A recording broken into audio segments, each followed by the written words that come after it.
আল্লাহু আকবার, আল্লাহু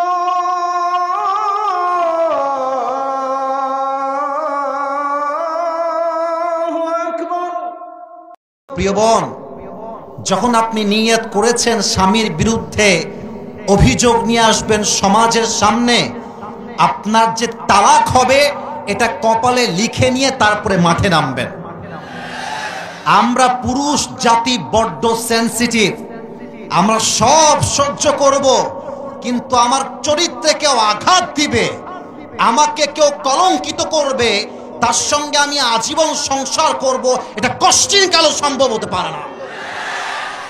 আর একটা কথা বলতে চাই মেয়েদের জন্য, এটা অনেক মেয়েদের গায়ে লাগতে পারে, বাট চাপায়ের মাটিতে বলতে আমি বাধ্য হচ্ছি। মাথায় রাখবেন, ডিভোর্স হইলে পুরুষের কোনো ক্ষতি হয় না, সব ক্ষতি একজন মেয়ের হয়।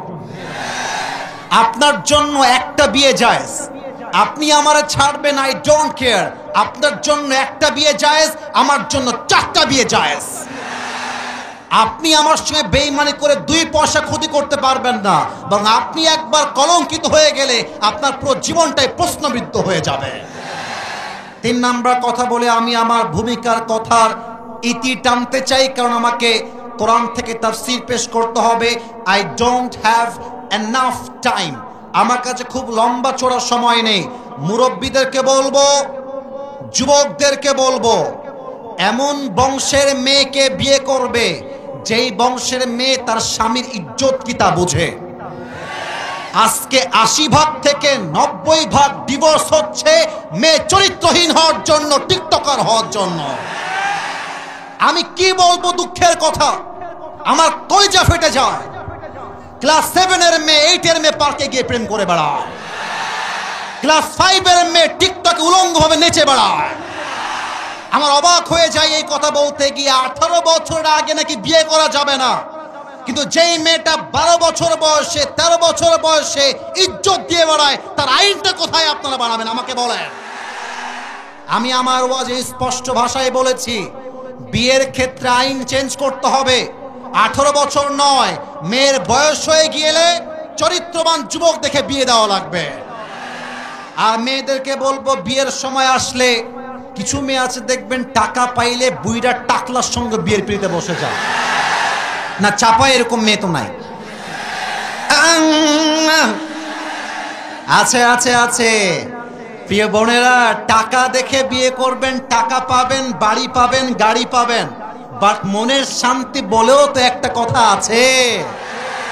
এটা কথা মাথায় রাখবেন। আমার এই কলিজার টুকরা যুবক যারা আজকে এই শিবগঞ্জের মাটিতে এসেছে, ওরা আজকে জিরো হতে পারে, ওরা কালকে হিরো তো হতে পারে।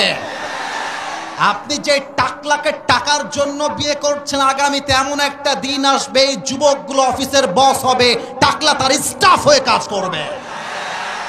वक्त हमेशा एक नहीं होता मेरे दोस्त, वक्त बदलता है, लेकिन वक्त बदलने के लिए खुद को कोशिश करना पड़ता है। সময় পরিবর্তনশীল, কালকের জিরো আগামী পরশু কিন্তু হিরো হতে পারে। অতএব অতএব আপনি মুরব্বীকে অবহেলা করতে পারবেন, বাট যুবককে আপনি অবহেলা করতে পারবেন না, সে ইতিহাস বদলায় ফেলতে পারে। আল্লাহ মেয়েদেরকে বোঝার তৌফিক দান করে পড়েন সবাই আমিন। আর বাবাদেরকে বলবো, বাবারা মেহেরবানি করে আপনি আপনার ছেলেকে বিয়ে দিয়ে দেন, প্লিজ বিয়েটা দিয়ে দেন। আপনার ছেলে যদি গুনাহে জড়িয়ে যায়, এর প্রত্যেকটা দায়ভার কিয়ামতে আপনাকে বহন করতে হবে। আল্লাহ বাপজানদেরকে বোঝার তৌফিক দান করে পড়া আমিন। আপনাদের বউ আছে কার কার, একটু হাত তোলেন তো। বউ আছে কার কার? আচ্ছা, মাশাআল্লাহ, হাত নামান। এবার হতভাগা, কপাল পোড়া যাদের বউটাও কেউ নাই, তারা একটু হাত তোলো। সোনামণিরা কই, আমাদের স্যাররা কোথায়? দেখেন, কারো বউ নাই, এ আমি বিশ্বাস করি না। আল্লাহ সবাইকে দিনদার নেককার বউ দিয়ে দিক, পড়েন সবাই আমিন। বাপ মাকে বোঝাবা, আব্বা আমাকে বিয়ে দাও, বিয়ে দাও, বিয়ে দাও। যদি বিয়ে না দেয়, নিজের মতো বিয়ে করবা, পরে গিয়ে বলবা আব্বা আমি বিয়ে করে নিয়েছি, তোমার যা মন চায় করো, I don't care about it.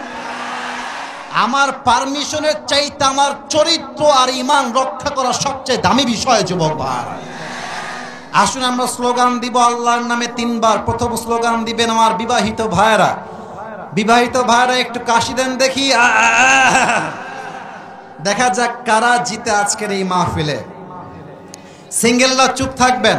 বিবাহিত ভাইরা, জাস্ট বিবাহিত ভাইরা, নারায়ে তাকবীর। ওরে বাবা রে বাবা, সাউন্ড কিন্তু খুব ভালো। এরকম সাউন্ড তো অন্য জেলায় পাই না রে ভাই। আচ্ছা, এবার সিঙ্গেলদের পালা। সিঙ্গেলরা একটু কাশি দাও। আমি নাম্বার দিব না, আমার মুরব্বীরা নাম্বার দিবে। সিঙ্গেলদের পালা। আমার বিবাহিত ভাইরা চুপচাপ থাকবেন। সিঙ্গেল ভাইরা নারায়ে তাকবীর।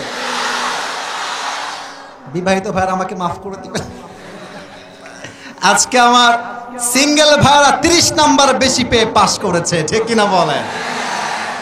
এবার আর কোনো ভাগাভাগি নেই, আমরা সবাই মিলে তাকবীর দিব। একটু কাশি দেন। এবার প্রমাণ করবে চাপায়ের মানুষ আসলেই কাপুরুষের সন্তান না বীর পুরুষের সন্তান। এটা ক্যামেরায় রেকর্ড হচ্ছে, কালকে পুরো দেশ ছড়িয়ে যাবে। দেখা যাক সাউন্ড কেমন হয়। নারায়ে তাকবীর। আল কোরআনের আলো, আল হাদিসের আলো। কোরআন হাদিস যেখানে, আলেম ওলামা যেখানে, চাপাইবাসী যেখানে, আল্লাহ যেন কবুল করে। পড়েন সবাই আমিন। প্রিয় ভাইয়েরা আমার, আমি অল্প সময় কোরআন থেকে আলোচনা করতে চাই, তবে কেউ যদি আলোচনার মাঝে উঠে যায়, নিজ দায়িত্বে লুঙ্গিটা টান দিয়ে ধরে বসায় দেওয়া লাগবে। তবে লুঙ্গি যেন খুলে না যায়। আপনারা সবাই থাকবেন না যাবেন? আমাকে সময় দেওয়া যাবে নাকি যাবে না? আমি আল্লাহর কোরআন থেকে আলোচনা শুরু করতে চাই, তবে আগে একটা কথা ডিক্লেয়ার দিতে চাই। আগামীতে নির্বাচন হবে। আমাদের প্রথম দাবি, আমরা আগামীর দেশে কোনো নারীকে ক্ষমতার চেয়ারে আর দেখতে চাই না। সেকেন্ড কথা, আমরা শুধুমাত্র পুরুষকেই দেখতে চাই। It's exactly not like that. আমরা এমন একজন পুরুষকে দেখতে চাই, যেই পুরুষ আমাদের দেশের প্রধানমন্ত্রী হবে, তার যোগ্যতা এতটা হাইলি কোয়ালিফাইড হবে। আমার দেশের প্রধানমন্ত্রী চাইলে জাতীয় সংসদে দাঁড়িয়ে দেশের মানুষের পক্ষে যেমন বক্তব্য দিবে, আমার দেশের প্রধানমন্ত্রী চাইলে জাতীয় মসজিদ বাইতুল মুকাররমে দাঁড়িয়ে জুমার খুতবা দেওয়ার যোগ্যতাও রাখবে। এমন নেতা আমরা আগামীর বাংলাদেশে চাই কি চাই না? অনেকে চেষ্টা করছেন কোরআনকে দমিয়ে দেওয়ার জন্য, অনেকে চেষ্টা করছেন আলেমদেরকে কলঙ্কিত করবার জন্য, কিন্তু মাথায় রাখবেন ইসলামের বিজয়কে আল্লাহ সুনিশ্চিত করেছেন। আপনি থাকলেও বিজয় হবে, না থাকলেও বিজয় হবে। এবার আসুন আমরা তাফসীরে ঢুকে যাই। আমি তেলাওয়াত করেছি 10 নম্বর পারার একটি সূরা আছে। সূরাটার নাম হচ্ছে সূরাতুত তাওবা। বলেন সবাই, সূরাটার নাম কি? একটা সূরা যে সূরার শুরুতে বিসমিল্লাহ নাই, এই সূরাটার নাম কি বলেন তো সবাই? এই আওয়াজ কমে যায় কেন? চাপায়ের ভাড়া, আমার মান সম্মান নষ্ট করবেন না, এটা চাপায়ের মাটি। সূরাটার নাম কি? তাওবা। আমি সূরাতুত তাওবার 100 নম্বর আয়াত তেলাওয়াত করেছি। আমি আমার আলোচনার গভীরে যাওয়ার চেষ্টা করছি, কেউ আমার মনোযোগকে ডান বাম করবেন না। আল্লাহ তাআলা বলছেন, والسابقون الأولون من المهاجرين والأنصار। মুহাজির এবং আনসারদের মধ্যে প্রথম ঈমান আনয়নকারী যারা প্রথম ঈমান এনেছে। মুহাজির কারা? যারা মক্কার থেকে হিজরত করেছে। আনসার কারা? যারা এদেরকে সাহায্য করেছে। সুবহানাল্লাহ পড়বেন না আপনারা সবাই? আল্লাহ বলছেন, ওয়াল্লাযীনা তাবাউহুম বিইহসান, এবং তাদেরকে যারা অনুসরণ করেছে। রাদিয়াল্লাহু আনহুম ওয়া রাদু আনহু। Allah subhanahu wa ta'ala is well pleased with them and they are well pleased with Allah subhanahu wa ta'ala. আল্লাহ বলছেন, আমিও তাদের উপরে খুশি, তারাও আমার উপরে খুশি, এবং তাদের জন্য আমি আল্লাহ এমন এক জান্নাত প্রস্তুত করে রেখেছি যেই জান্নাতের তল দিয়ে হবে স্রোতধারা ঝর্ণাধারা। সুবহানাল্লাহ পড়বেন না আপনারা? যালিকাল ফাওজুল আযীম, and that is the supreme success। আমরা যদি জান্নাত পেয়ে যাই, চাওয়ার মতো কি আর কিছু আছে যুবক ভাইরা বলো? আমরা যদি জান্নাতই না পাই, পাওয়ার মতো আর কি আছে কিছু যুবক ভাইরা বলে? জান্নাত হচ্ছে আমাদের লাইফের আলটিমেট সাকসেস। এই হচ্ছে আমার তেলাওয়াতকৃত আয়াত এবং তার তরজমা। এবার আমরা হাদিসে যেতে চাই। আল্লাহর রাসূল বলেছেন, খায়রুন নাসি করনি সুম্মা আল্লাযীনা ইয়ালুনাহুম সুম্মা আল্লাযীনা ইয়ালুনাহুম। The best of people, those who are my generation। আমার যুগটাই হচ্ছে মানুষের মাঝে শ্রেষ্ঠ যুগ।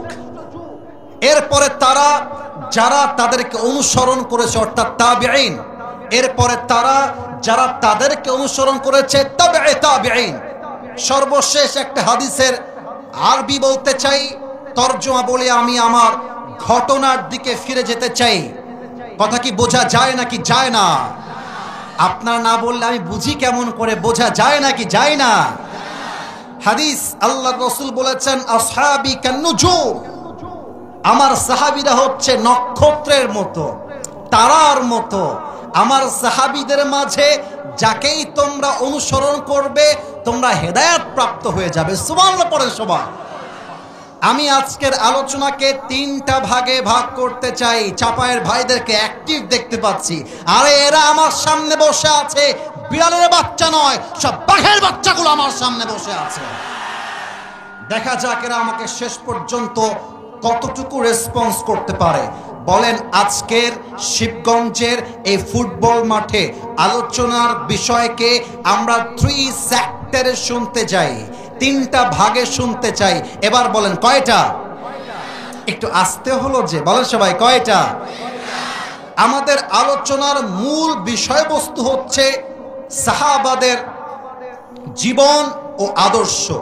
এটাকে আমরা 3টা ভাগ করতে চাই। 1 নাম্বার, সাহাবীরা নবীজিকে কেমন করে ভালোবাসতেন, 1 নাম্বার। 2 নাম্বার, সাহাবীদের ব্রেভনেস তথা পাওয়ার, স্ট্রংনেস, সাহসিকতা কত বেশি ছিল আমরা সেকেন্ডলি জানবো। And final one, third one, শেষে আমরা জানবো সাহাবীদের ঈমান কতটা তরতাজা ছিল। এই চাপায়ের ভাইরা আমার দিকে তাকান তো সবাই। এইটা আমার মুখে কি কথা না বললে ওয়াজ কি করা যায়? এটার নাম কি? আচ্ছা, আমি যদি কোরআন হাদিসের বাহিরে যাই আপনি আমাকে কাউন্টার দিবেন, not a big deal. But আমি যদি হক কথা বলি, আপনার সঙ্গে যাক কিংবা না যাক আপনাকে একমত হতেই হবে, ঠিক কিনা বলেন? এবার আরেকবার প্রশ্ন করছি, এটা আমার মুখে কি? এবার উত্তর দেন তো। দাড়িতে আমাকে এই যে সোনামণি, নতুন নতুন নতুন, বসো, ধরো ধরো ধরো, এই তোর বিয়ে হবে না, বসো। এই যে লাল বাবু, বসো। এই যে আমার এই দাড়ি রেখে আমাকে অসুন্দর লাগছে না সুন্দর লাগছে? না, আওয়াজ পাই না। আরেকবার দেখেন, অসুন্দর না সুন্দর? আনস্মার্ট না স্মার্ট? অনেক মেয়ে আছে দাড়ি দেখলে বলে খ্যাত। তাদের জন্য বলবো, যাদের নবীর সুন্নতে দাড়ি রাখার পরে, নবীর ভালোবাসায় দাড়ি রাখার পরে যদি কোনো মেয়ে বলে আপনাকে দাড়ির জন্য খ্যাত লাগছে, তাকে সোজা ভাষায় বলে দিবা, আপনার মতো রুচির মেয়ের জন্য আমার মতো বীর পুরুষ পারফেক্ট নয়। আপনার জন্য বিটিএস এর হিজড়া ছাড়া সেকেন্ড কোন অপশন আমার কাছে না। আরে দাড়ি রেখেছি নবীর ভালোবাসায়, যে আমাকে দাড়ির জন্য বিয়ে করতে চায়, ওয়েলকাম ইন মাই লাইফ। আর যে আমাকে দাড়ির জন্য বিয়ে করতে চায় না, ও তোমার বউ হওয়ারই যোগ্যতা রাখে না। আচ্ছা, এবার একটা হাদিস শেয়ার করতে চাই। আল্লাহর রসুলের ভালোবাসা কাকে বলে? মুতার যুদ্ধে আল্লাহর রসুল, এই যে left side, no, don't shout, don't make any noise, এটা করা যাবে না। আমি আমার পুরো জীবনের সমস্ত শক্তিকে উজাড় করে কথা বলছি। যে সাউন্ড করবে, নয়েজ করবে, সে স্পষ্ট বিরুদ্ধাচারণ করবে। আর এখানে প্রত্যেকটা যুবক মুরব্বী চাতক পাখির মতো বসে আছে। এই মনোযোগ নষ্ট করলে চুল পরিমাণ ছাড় দিয়ে কথা বলতে পারবো না আমি। আমার হাদিস আপনাকে শুনতে হবে। আজকে নিয়ত চেঞ্জ হয়ে গিয়েছে, ফেমাস বক্তা আসবে। What is this? যে ফেসবুকে ফেমাস, যে টিকটকে ফেমাস, সেই নাকি ভালো আলেম। আরে বেটা, ভিউজ দিয়ে যদি যোগ্যতা প্রমাণ হয় তাহলে হিরো আলমের মতো সফল আর কেউ হতে পারবে না। ঈমান লাগবে, আমল লাগবে, ইখলাস লাগবে, চরিত্র লাগবে। আপনারা আমাকে নিয়ে ঠিক করতে দেন, আমি আসার পরে সেলফি নিয়ে মারামারি, স্টেজ ভেঙে যায় মাঝে মাঝে। আর এতে করে আমার মনের মধ্যে কি আসে? আরে আমি তো অনেক বড় হয়ে গেছি। আরে যে ব্যক্তি বক্তব্য দিচ্ছে তার মাঝে ইখলাস হারিয়ে গেলে খোদার কসম রাত 3টা পর্যন্ত ওয়াজ করলে হেদায়েত আসবে না। আমি আপনাদের পায়ে পড়লাম, জান, পায়ে পড়লাম, আমার ওয়াজ শোনেন, বোঝেন, জীবনে কাজে লাগান। এ দেশটা কাজে দিবে, সমাজটা কাজে দিবে, আমার জীবন পরিবর্তন হবে, আপনার জীবন পরিবর্তন হবে, ঠিক কিনা বলে? মুতার যুদ্ধে আল্লাহ রসুল 3000 সাহাবীকে যুদ্ধের জন্য রিক্রুট করছেন, প্রস্তুত করছেন। 3000 সৈন্য, আর কাফেরদের সৈন্য হচ্ছে 1 লাখ। কোথায় 3000 আর কোথায় 1 লাখ? আল্লাহ রসুল বলছেন, সাহাবীরা শোনো, আনা সাকুমু বিহাম বিল কিয়াদাতি আইনা আনতা ইয়া যায়েদ। আমি এই যুদ্ধের জন্য যেতে পারছি না। এই যুদ্ধের প্রথম সেনাপতি হবে আমার পালক পুত্র যায়েদ। আইনা যায়েদ? যায়েদ তুমি কোথায়? দাঁড়িয়ে যাও। যায়েদ দাঁড়িয়ে গিয়েছে। আনা মুস্তাইদুন, হে রাসূল আমি প্রস্তুত আছি। সেকেন্ডলি আল্লাহর রাসূল বললেন, এই যুদ্ধের সেকেন্ড সেনাপতি হবে, সেকেন্ড কমান্ড হবে আমার চাচাতো ভাই জাফর বিন আবি তালেব। কোথায় তুমি? দাঁড়িয়ে যাও। দাঁড়িয়ে গিয়েছে। 3 নাম্বার, এই যুদ্ধের সেনাপতি হবে আব্দুল্লাহ বিন রাওয়াহা। কোথায় তুমি? দাঁড়িয়ে যাও। 3 জন দাঁড়িয়ে গিয়েছে। এবার রাসূল ডাক দিয়ে বলছে, তোমরা বাসায় ফিরে যাও।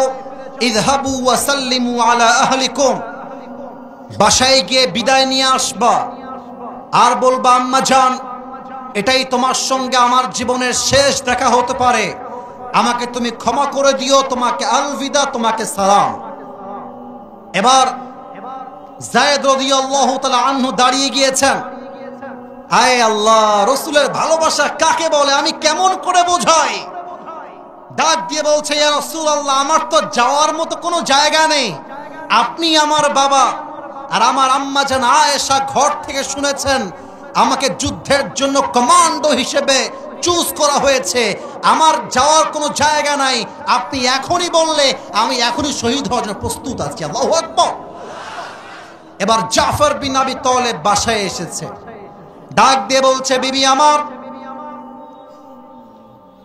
আল্লাহর রাসূল আমাকে যুদ্ধের জন্য সেনাপতি নিযুক্ত করেছেন, আমাকে যাওয়া লাগবে যুদ্ধের জন্য, তোমাকে সালাম করবার জন্য এসেছি। আচ্ছা, আপনি আপনার বউয়ের কথা ভাবেন তো। যদি বউ থাকে, আপনি যদি আপনার বউকে বলেন যে আমি একদিন বাসার বাইরে থাকবো, যাদের বউ আছে তারাই বুঝবে। কিছু বউ আছে দেখবেন স্বামীর সব সহ্য করবে, বাট স্বামী বাড়ির বাহিরে গিয়ে থাকবে, এটা সহ্য করতে পারে না, ঠিক কিনা বলে? তো জাফর বিন আবি তালেবের বউ ডাক দিয়ে বলছে, হে আমার স্বামী, যদিও বা আমার মন চায় না আমি তোমাকে ছাড়ি, তবে যেহেতু আমার রাসূল তোমাকে আদেশ দিয়েছেন, আমি তো সব অমান্য করতে পারবো, বাট রাসূল যা বলেছেন তা তো আমি অমান্য করতে পারবো না। সুবহানাল্লাহ পড়বেন না আপনারা সবাই?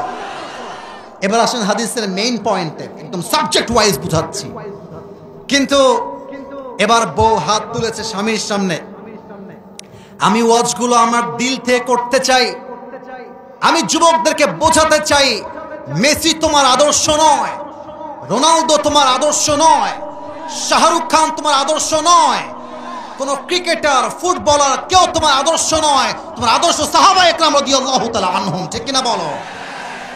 বউ দোয়া করছে, আল্লাহ, আমার প্রাণের স্বামী যুদ্ধের জন্য বের হবে, তুমি আমার স্বামীকে যুদ্ধের ময়দান থেকে গাজী বানায় আমার কাছে ফিরায় দিও। এবার আমার ডান হাত দেখবেন, আমার চাপায়ের শিবগঞ্জের ভাইরা, ডান হাতে লম্বা একটা লাঠি ছিল। লাঠিটা দিয়ে জাফর বিন আবি তালেব বউকে হালকা একটু টুকা মেরেছেন, হালকা আঘাত করেছেন। ডাক দিয়ে বলছে, আমার বউ, আমার কলিজার টুকরা বউ, লা তাদঈ আকসা যালিক, উল্টা পাল্টা দোয়া করে কোনো লাভ হবে না। আল্লাহর রাসূল আমাকে সেনাপতির দায়িত্ব দিয়েছেন, এটাই ইঙ্গিত করে এটাই আমার জীবনের শেষ দেখা, এর সঙ্গে তোমার সঙ্গে আমার আজীবনে আর একটা বারের জন্য দেখা হবে না। এই কথা শুনে স্ত্রীর দুই চোখ দিয়ে টলটল করে পানি বের হতে শুরু করেছে, সন্তানরা কান্না করতে শুরু করে দিয়েছে। জাফর বিন আবি তালেব ডাক দিয়ে বলছে, বউ আমার, কেঁদে কাঁদলে হবে না, মুসলমানদের হৃদয়টা পাথরের মতো শক্ত হতে হবে। আল্লাহর জমিনে আল্লাহর দ্বীনকে কায়েম করবার জন্য নিজের জীবনকে স্যাক্রিফাইস করবার জন্য প্রস্তুত থাকতে হবে। বউ আমার, কান্না করো না, তোমাকে আমি ওসিয়ত করে যাই। উফ, কি মারাত্মক ওসিয়ত! বলছে, আমি যেই রাস্তায় শহীদ হওয়ার জন্য যাচ্ছি, আমার সন্তানকেও তুমি সেই রাস্তায় শহীদ হওয়ার জন্য প্রস্তুত করে দিও। সুবহানাল্লাহ, আল্লাহু আকবার। জাফর বিন আবি তালেব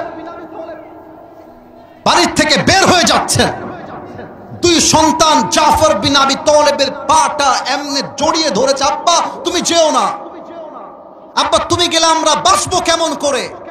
রাসূলের ভালোবাসা এতটা মজবুত ছিল, জাফর বিন আবি তালেব একটা মুহূর্তের জন্য পেছনে ঘুরে তাকায় নাই। আল্লাহু আকবার। এবার আব্দুল্লাহ বিন রাওয়াহা তার ওয়াইফের কাছে এসেছে, প্রথম বিয়ে, বাসর রাত সেই দিন। সুবহানাল্লাহ পড়বেন না? বাসর রাতে আল্লাহর রাসূল আদেশ দিয়েছেন, নবীজির ভালোবাসা কাকে বলে? আব্দুল্লাহ বিন রাওয়াহা, তোমাকে যুদ্ধের জন্য প্রস্তুত হওয়া লাগবে, তোমার বাসর ঘর হয়তো বা হবে না। বইয়ের কাছে আসছে। আচ্ছা, এই স্টেজ কি দেখা যায়? আচ্ছা, মনে করেন this stage is like a room, একটা রুম এইটা, and this is the door of this room, এটা হচ্ছে দরজা। হাদিসটাকে আমি প্রেক্ষাপটটাকে বোঝাবার স্বার্থে অভিনয় করে বোঝাচ্ছি।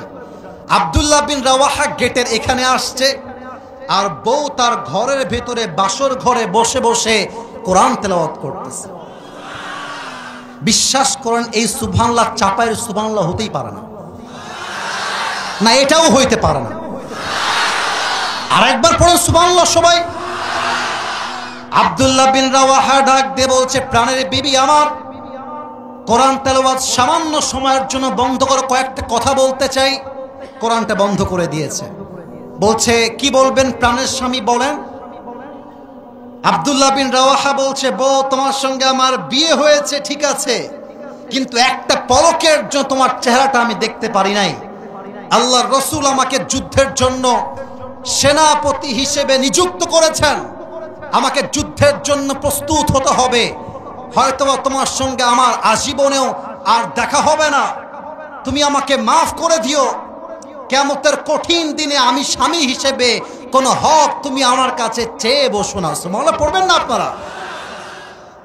এবার বউ ডাক দিয়ে বলছে, স্বামী আমার, আমি সব অমান্য করতে প্রস্তুত ছিলাম, বাট যেহেতু আমার রাসূল তোমাকে আদেশ দিয়েছে, রাসূলের ভালোবাসা আমার মধ্যে এতটা প্রবল আছে, আমি সব মান্য করতে পারবো, রাসূলের আদেশকে আমি অমান্য করতে পারবো না।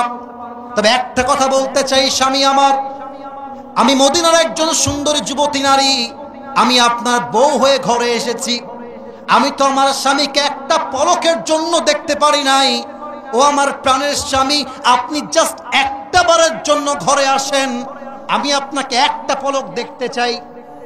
এবার স্বামী বলছে, তুমি একটা পলক দেখে কি করবে আমাকে বলো। এবার বউ ডাক দিয়ে বলছে, স্বামী আমার, আমি যদি আপনাকে একটা পলক দেখতে পারি, কিয়ামতের কঠিন দিন আল্লাহকে বলবো, আল্লাহ এটাই তো আমার স্বামী, তাকে তুমি আমার জান্নাতের সাথী বানায় দাও। সুবহানাল্লাহ বলে।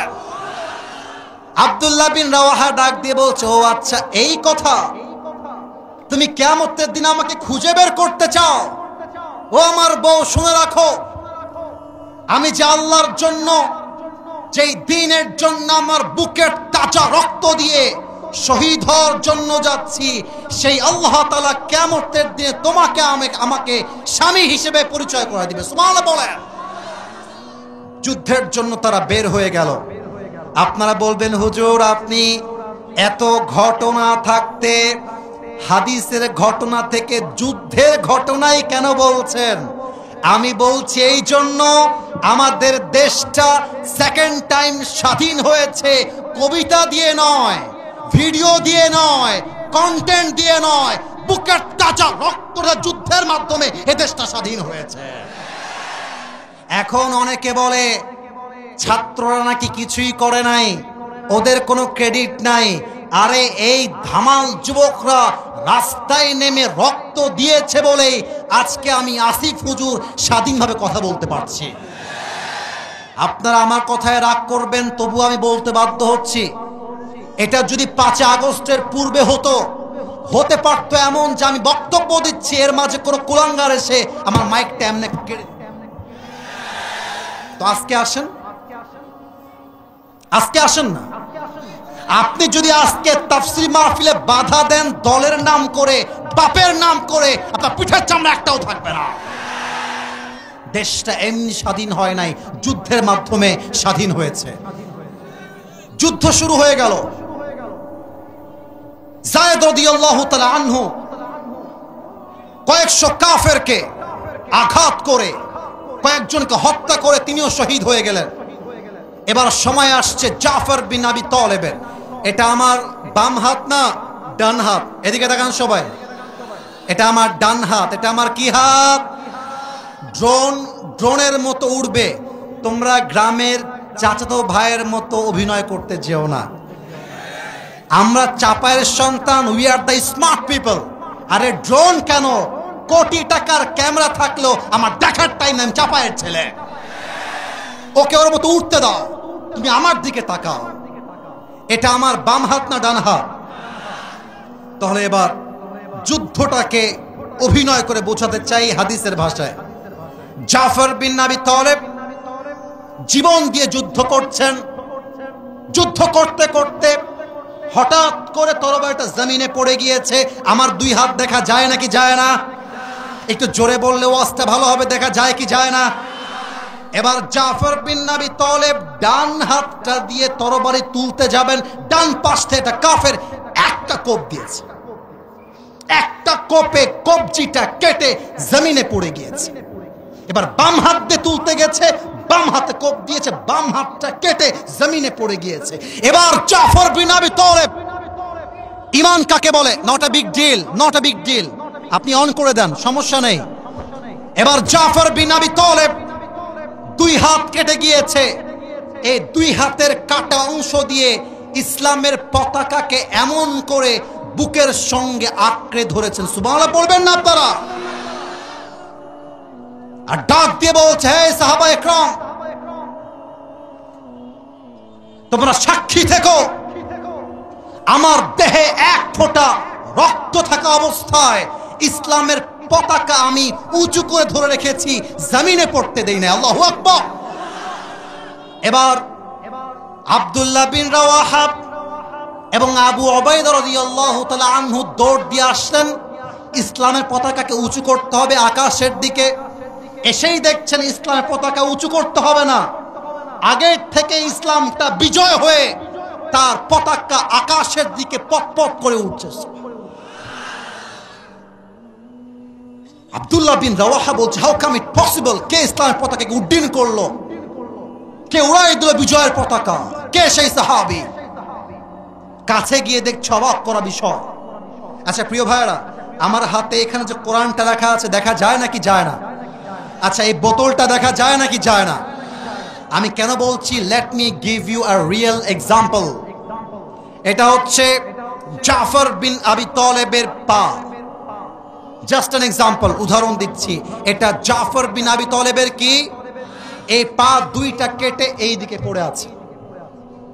এবার আসেন, এইটা জাফর বিন আবি তালেবের বুক, এইটা বিচ্ছিন্ন হয়ে বাম দিকে পড়ে আছে। এটা হচ্ছে জাফর বিন আবি তালেবের মাথা, এই মাথাটা বিচ্ছিন্ন হয়ে আরেক দিকে পড়ে আছে। আর জাফর বিন আবি তালেব ঈমানের জোর কত বেশি, মাথা বিচ্ছিন্ন হয়ে গিয়েছে, দাঁত দিয়ে ইসলামের পতাকার লাঠিকে আঁকড়ে ধরে ইসলামের পতাকায় বিজয় করে উড্ডীন করে রেখে দিয়েছে। আল্লাহু আকবার। আব্দুল্লাহ বিন রাওয়াহা এসে পা এক জায়গায় করলেন, মাথা এক জায়গায় করলেন, বুক এক জায়গায় করলেন। এবার তাকে জড়িয়ে ধরে তার কপালে চুমু খেলেন, তাকে দাফন করলেন। রাতে যখন ঘুমাতে যাবেন স্বপ্নে দেখছেন আব্দুল্লাহ বিন রাওয়াহা, স্বপ্নে দেখছেন জাফর বিন আবি তালেব জান্নাতের ভেতরে ফেরেশতার সঙ্গে জান্নাতে হাওয়া বাতাস খেয়ে বেড়াচ্ছে। আপনারা সুবহানাল্লাহ বলেন নাই? বলেন সবাই সুবহানাল্লাহ। ওদিকে আওয়াজ পায় না, এবার বলেন সবাই সুবহানাল্লাহ। আব্দুল্লাহ বিন রাওয়াহা ডাক দিয়ে বলছে, আরে জাফর বিন আবি তালেব, বলো তো তোমার সঙ্গে আল্লাহ কি ব্যবহার করেছেন? তুমি জান্নাতে যাওয়ার পরে আল্লাহর কাছে কি পেয়েছো? তুমি কি চেয়েছো? জাফর বিন আবি তালেব ডাক দিয়ে বলছে, আব্দুল্লাহ বিন রাওয়াহা, আমি যখন শহীদ হয়ে আল্লাহর কাছে আসলাম, আল্লাহ ডাক দিয়ে বলছে, হে জাফর বিন আবি তালেব, আমি আল্লাহ তোমার উপর খুশি হয়ে গেছি, তুমি আমার কাছে কি চাও তুমি আমাকে বলো। জাফর বিন আবি তালেব ডাক দিয়ে বলছে, আল্লাহ কিছুই চাই না, জাস্ট একটা জিনিস চাই, তুমি আমাকে আবার জীবন দাও, আমি দুনিয়া আবার যেতে চাই, আল্লাহর রাসূলের ভালোবাসায়, তোমার ভালোবাসায় তাজা রক্ত ঢেলে দিয়ে আবার শহীদ হয়ে তোমার কাছে ফিরে আসতে চাই। ঈমান কাকে বলে? ভালোবাসা কাকে বলে? আপনার সবাই মিজানুর রহমান আজহারী হুজুরের নাম শুনেছেন না? মনে পড়ে গেল, বললে কি রাগটা করবেন নাকি আপনারা? আপনারা আসতে বললেন যে না, জোরে বলেন ইয়েস নাকি না? রাগ করা যাবে না প্রিয় ভাইরা। আমি কোন দলের পক্ষপাতিত্ব করতে এই মাহফিলে অ্যাটেন্ড করি নাই। আজহারী সাহেবকে বলা হয়েছিল জামাতের প্রোডাক্ট, রাজাকার। এই সেম অপবাদ দেওয়া হয়েছিল আল্লামা সাঈদী হুজুরকে। আর উনি কোরআনটা হাতে নিয়ে বলেছিলেন, 1971 সালে রাজাকারের কোনো মাটি আমি সাঈদীর গায়ে লাগে নাই। আমাকে রাজাকার বলে কেউ যদি তা প্রমাণ করতে না পারে, এটা স্পষ্ট প্রমাণ হবে সে পিতৃ পরিচয়হীন অবৈধ সন্তান, সে জারদ সন্তান। আপনারা আমার কথা মাইন্ড করলেও কি না করলেও কি, তিনি নবীর ভালোবাসায় একটা কথা বাঘের বাচ্চার মতো বলেছিলেন। উনি বলেছিলেন, তোমার দলের চাকা আজকে উপরে আছে বলে যারা আলেমদেরকে ধরছো, জুলুম করছো, জেলখানায় ঢুকাচ্ছ, সময় আসবে এমন ইন্দুরের গর্তবানা পালাবার জন্য তোমরা সবাই। সাঈদী হুজুর বলতেন, তোমাদেরকে আমরা যখন নবীর ভালোবাসার কথা বলি, আল্লাহর জমিনে আল্লাহর দ্বীনকে কায়েম করবার কথা বলি, তোমরা আমাদেরকে গালি দাও মৌলবাদী বলে। এত আস্তে ঠিক বললেন কেন আপনারা? বলেন সবাই ঠিক আছে কিনা? আরে মৌলবাদী বললে আমরা তো নারাজ হই না, আমরা তো খুশি হয়ে যাই। আরে কেন? বলে মৌলবাদী আসছে মূল থেকে।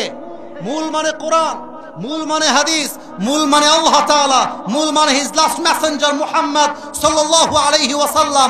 আরে আমরা হলাম মূলবাদী। এবার বলেন তো, গাছের আগায় শক্তি বেশি না গোড়ায়? আরে জোরে কোন, আগায় না গোড়ায়? আমরা হলাম গোড়াবাদী, তোমরা আগাবাদী। বাড়াবাড়ি বেশি করতে যেও না। গাছের ডালে বসে আছো, চুপচাপ বসে থাকো। বেশি বাড়াবাড়ি করলে 16 কোটি মানুষ মিলে গাছের গোড়ায় একটা ঝাঁকুনি মারবে, মামুর বাড়ি দিল্লি গিয়ে পড়বা, তা দিল্লি গিয়েই পড়েছে। অতএব নবীর ভালোবাসা কথা বলবো, আরে আমরা তো স্পষ্ট ভাষায় বলবো। আগামীতে আবার যদি কেউ নবীকে গালি দেয়, অসম্মান করে, আমরা শাপলা চত্বরে বুকের তাজা রক্ত দেওয়ার জন্য প্রস্তুত থাকবো। দুটো হাত তুলে বলা যাচ্ছে না।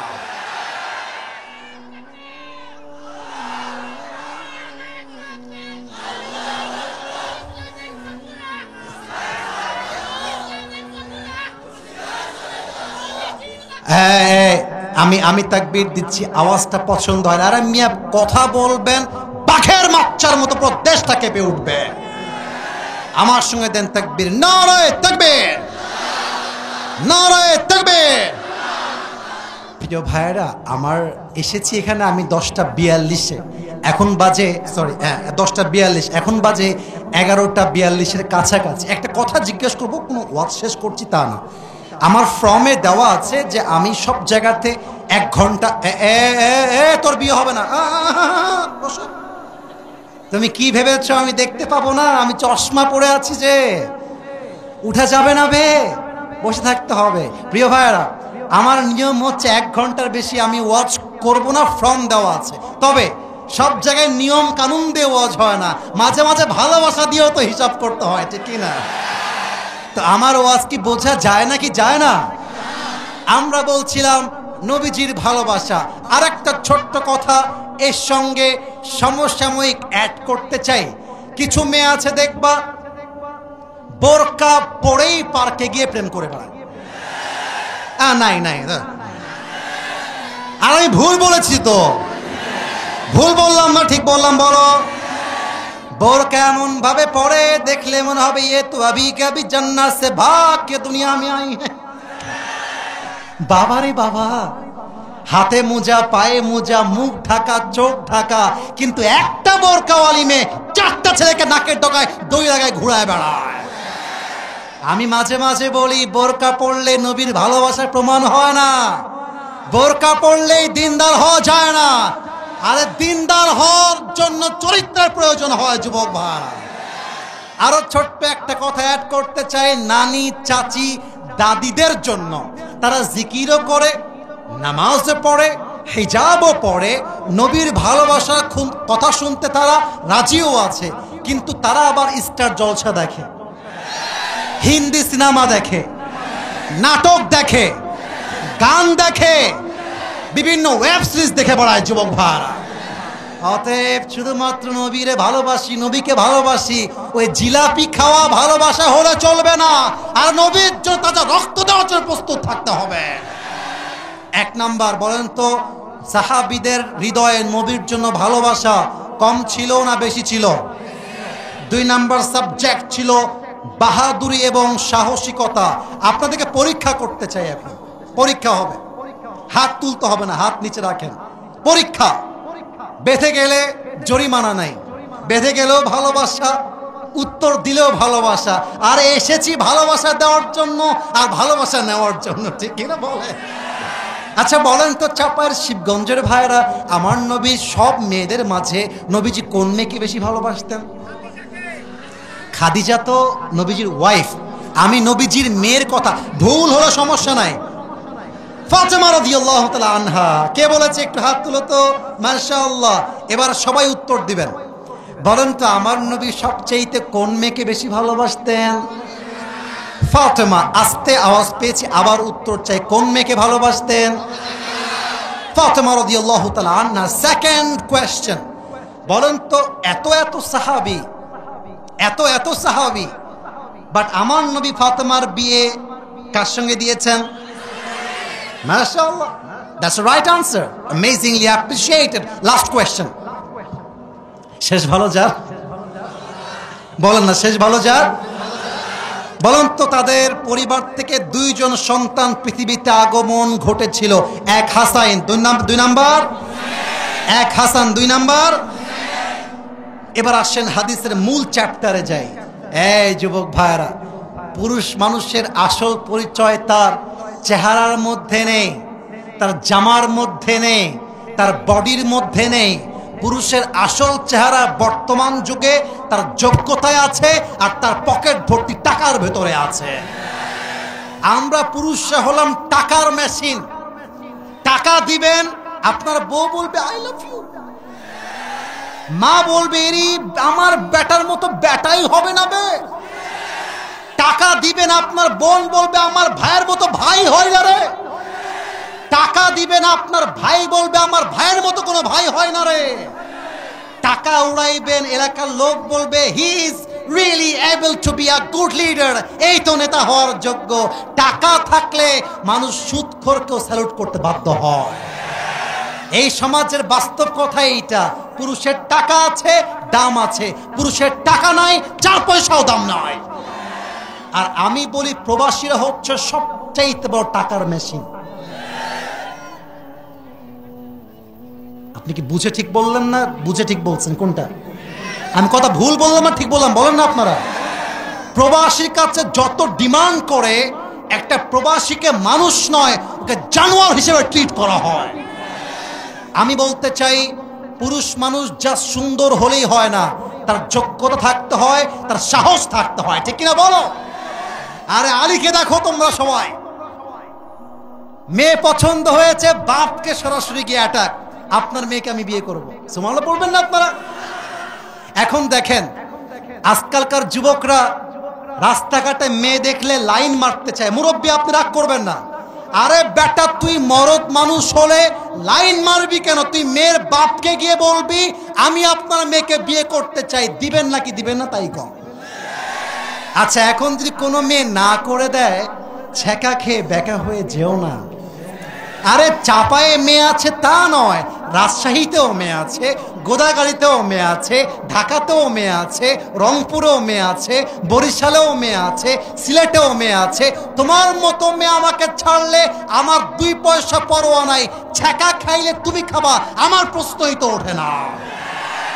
तू नहीं तो कोई और सही, कोई और नहीं तो कोई और सही, बहुत लंबी है ये जमीन, मिलेगी लाखों हंसी, इस जमाने में सनम तू अकेला तो नहीं। ठीक ना बोले? আলীর সাহস দেখেন, ইয়া রাসূলুল্লাহ আপনারা মেয়েকে বিয়ে করতে চাই, আপনি রাজি আছেন কিনা তাই বলেন।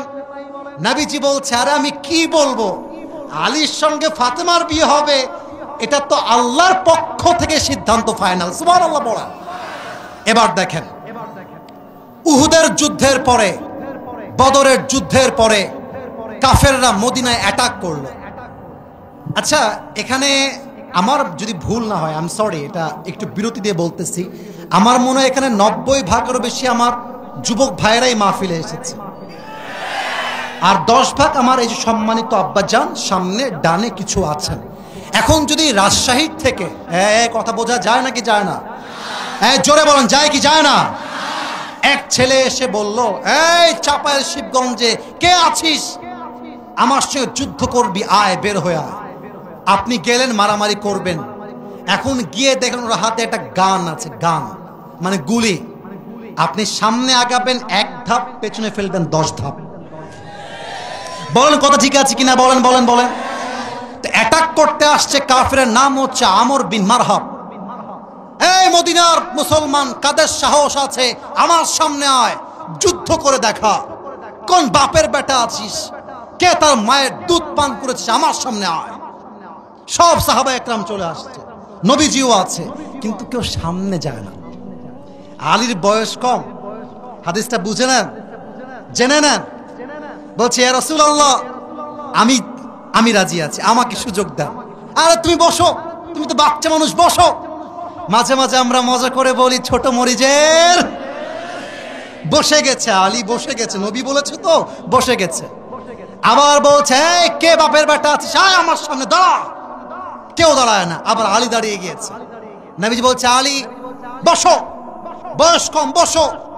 3 নাম্বার আবার কে আছিস আয়, এবারও আলী দাঁড়িয়ে গেছে। দেখেন এভাবে, ইয়া রাসূলুল্লাহ আমি রাজি আছি। 3 বার যখন হাত তুলেছে, এবার রাসূল বুঝে গেছে কেউ না পারলেও আলী কিন্তু পারবে, সাহস আছে। বলছে আলী যাও, তোমাকে আমি চান্স দিলাম। তবে নবীজি নিজে একটা তরবারি আলীর হাতে দিলেন, এর নাম হচ্ছে জুলফিকার। বলছে যাও, প্রস্তুত হয়ে যাও যুদ্ধের জন্য। এবার আমি অভিনয় করছি বোঝাবার জন্য, মাইক থেকে একটু দূরে যাব, কথা বুঝতে একটু সমস্যা হতে পারে, বাট আমার চোখে চোখ রাখেন। I think it will be very easy for you to understand the matter that I am talking about. যা বলছি আমাকে দেখেন, বুঝতে হেল্প হবে। আমর বিন মারহাবের হাইট হচ্ছে কত লম্বা, একদম বিশাল লম্বা। যদি আমি এক্সাম্পল দেই, আলী হচ্ছেন 5.9 আর আমর বিন মারহাব হচ্ছে নিয়ার বাই 7, এতটা কম বেশি। তা আমর বিন মারহাব যদি আলীকে দেখতে চায়, তাহলে আমর বিন মারহাবের চোখটাকে নিচু করতে হবে, আর আলী যদি আমর বিন মারহাবকে দেখতে চায়, মাথাটাকে, কথা বলেন, মাথাটাকে কি করতে হবে? হাদিস কিন্তু এখনো শেষ হয় না, এটা আমার শেষ হাদিস। আমি লম্বা রাত ওয়াজ করতে চাই না, টাইম ওয়েস্ট করতে চাই না। এবার আলী যখন তার সামনে আসছে, এমন করে দেখতেছে, দেখা যায় আমার কথা বোঝা যায় যায় যায় যায়। এবার আসেন সেকেন্ড পার্টটা বোঝাই। এটা আমার একটা ওয়েস্ট কোট, ব্ল্যাক কালার, দেখা যায় যুবক ভাইরা। আমর বিন মারহাবের যে পোশাক, এটা হচ্ছে লোহার পোশাক। মুরব্বী যুবক, এটা কি জামার পোশাক না লোহার পোশাক? লোহার পোশাক, পুরোটা লোহা। আমার মাথায় যে টুপি পরে আছে, টুপি কি দেখা যায়? ওরে ভাই কথা বলেন, দেখা যায়? এই টুপিটাও লোহা, হাতে যেই হাতাটা আছে এটাও লোহা, পুরো দেহটাই লোহার দ্বারা বেষ্টিত। তো এবার আমর বিন মারহাব বলছে, এই বেটা, এই বাচ্চা, তুমি কে? আলীকে বলছে। আলী বলছে, সাহস তো কম না রে, কারো বাচ্চা বলে? এই তোমার নাম কি বলো? বলছে, আমার নাম হচ্ছে আনাল্লাযী সাম্মাতনি উম্মি হায়দারা, আমি হলাম সেই যুবক যাকে তার মা নাম দিয়েছে হায়দারা। হায়দারা মানে হচ্ছে যে বারবার অ্যাটাক করে, যতক্ষণ পর্যন্ত শিকার না হয়ে যায় তার অ্যাটাকটা থামে না, তার নাম হচ্ছে হায়দারা। বলছে, ও আচ্ছা আচ্ছা, টিটকারি মারছে, ও আচ্ছা আচ্ছা, তোর আসল নাম কি তাই বল বেটা। বলছে, আমার আসল নাম হচ্ছে আলী। বলছে, ও আলী, ও তুমি কি আলী বিন আব্দুল মুত্তালিব? তোমার বাপের নাম কি আব্দুল মুত্তালিব? বলছে, না না না না, আমি হলাম আলী বিন আবি তালেব, বাপের নাম আলী বিন আবি তালেব। বলছে, ও তুমি আবু তালেবের ছেলে? আরে ভাতিজা, তুমি তোমার ভাতিজা, তোমার বাপ তোমার ভাই লাগে। আরে যাও বাবু, আমি বাচ্চাদের সঙ্গে মারামারি করতে চাই না, যাও যাও। কথা বোঝা যায়? যায় যায় যায়। বলছে, আরে বাবা তুমি যাও, তোমার আমি মারবো না, আমি তো বাচ্চাদের গায়ে হাত তুলতে চাই না। ফাইন্নী লা উকাতিলু সিবিয়ান, আমি বাচ্চা মারি না, তুমি যাও বাবু যাও। এবার আলীর গায়ে রক্ত গরম হয়ে গিয়েছে, ডাক দিয়ে বলছে, এই আমর বিন মারহাব, তুই কারে বাচ্চা বলিস? একবার যুদ্ধে নাম না, তোর মাথা তোর কল্লা বিচ্ছিন্ন করতে আমার 1 মিনিটের বেশি সময় লাগবে না। আল্লাহু আকবার। এই কথা শুনে আমর বিন মারহাবের গায়ে রক্ত উঠে গেছে। বলছে, আয় দেখি কেমন পারিস তুই, আমার কাছে আয়। মাথায় রাখবেন, মুসলমান কাউকে আগ বাড়িয়ে মারতে যায় না, কিন্তু যখন কেউ মারতে আসে জবাব দিতে হয় কেমন করে, তাও মুসলমান জানে, ঠিক কিনা বলে? দেশটা স্বাধীন হতো না যদি শহীদ আবু সাঈদ তার বুকটা পেতে জীবন না দিত। আচ্ছা, আমি একটা লজিক্যাল কথা বলতে চাই আজকে। মিডিয়ার ভাইয়েরা আছেন, আপনারা একমত হলে আমাকে একমত বলবেন, যদি আপনি দ্বিমত হন দাঁড়িয়ে যাবেন, আমার কোনো কমপ্লেন নাই। আচ্ছা, শহীদ আবু সাঈদ যখন মাঠে নেমেছিল, সে কি কাউকে গুলি করেছিল? কথা বলেন, গুলি করেছিল? কাউকে হত্যা করেছিল? সে জাস্ট চেয়েছে কোটার সংস্কার চাই, এতটুকুই তো। আপনি যখন তার বুকে গুলি করলেন, এই গুলি জাস্ট শহীদ আবু সাঈদের বুকে লাগে নাই, এই গুলি লেগেছে বাংলার লক্ষ কোটি তাওহীদ জনতার বুকের মধ্যে গুলি লেগেছে। আমরা কাউকে নামাইতে চাই নাই, আমরা কাউকে মারতেও চাই নাই, বাট যারা আমাদেরকে মারতে চায় তার বংশ আমরা নির্বিশেষে শেষ করে দিব। যুবক ভাইরা, ঠিক কিনা বলো?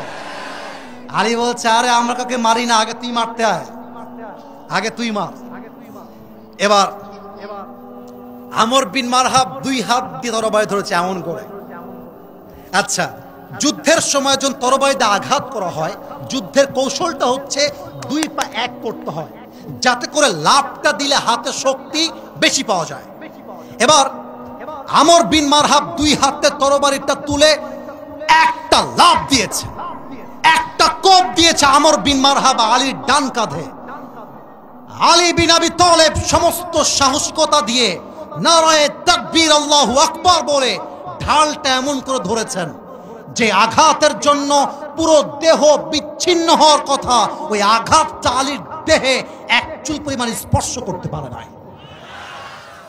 এবার আলী বলছে, এই বেটা, এবার তোর পালা, এবার তুই রেডি হ, দেখা যাক তুই কেমনে আমাকে আটকাস। আলী বিন আবি তালেব জাস্ট স্টেপ ব্যাক, পেছনে গিয়েছেন। আল্লাহর রসুলের দেওয়া জুলফিকার এমন করে শক্ত করে ধরেছেন। আরে বীর বাহাদুর তিনি, আসাদুল্লাহ আল গালিব, তরবারিটা ধরে মাথাটা উঁচু করে একটা লাফ দিয়ে নারায়ে তাকবীর আল্লাহু আকবার বলে একটা কোপ দিয়েছে। আমর বিন মারহাবের দেহটা টুকরো হয়ে 2 আধখান হয়ে ছিটকে পড়ে গিয়েছে। এবার আলী রাদিয়াল্লাহু তাআলা আনহু, ভাই এই সামনে পুরোটাই ঢাকা, আমি দেখাই কেমন করে। এবার আলী নিজে আমর বিন মারহাবের বুকে পা রেখেছে। মুসলমানদের ঐতিহ্য জেনে নেন, মুসলমানদের পরিচয় জেনে নেন, আর একজন মুসলমান 1000 কাফেরের সমান। বুকের মধ্যে পা দিয়ে বলছে, এই বেটা তুই আমাকে মারবি কেমন করে? আনতা তা'বুদু হাজারান ওয়া আনা আব্দু রাব্বি মুহাম্মদ, আনতা তা'বুদু হাজারান ওয়া আনা আব্দু রাব্বি মুহাম্মদ। তুই তো পাথরের পূজা করিস, তুই মূর্তির পূজা করিস, আর আমি আমার মুহাম্মদের রবের গোলামি করি। আর যে রবের গোলামি করে তাকে পাথর পূজারী হত্যা করতে পারেই না, এটা কোশ্চিন কালেও সম্ভব নয়। সাহস কাকে বলে? অতএব আগামী ফেব্রুয়ারিতে নির্বাচন হবে। আমি কোন রাজনৈতিক বক্তব্য দেওয়ার জন্য আসি নাই। আমরা কোরআনকে ভোট দিব।